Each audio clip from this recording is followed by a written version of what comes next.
Hello， 大家好，我是阿秋。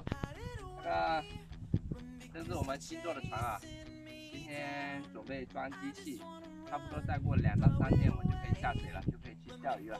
来看看吧，这边是咱们活水舱，到时候鱼啊、螃蟹啊都可以放在这边。然后咱们发动机装在这里。Hello， 大家好，我是阿秋。今天新船好了，我们先给它开出去试行一下哈，叫什么首航。然后我们还是不钓鱼了，就开船兜兜风吧。给机器把油满上。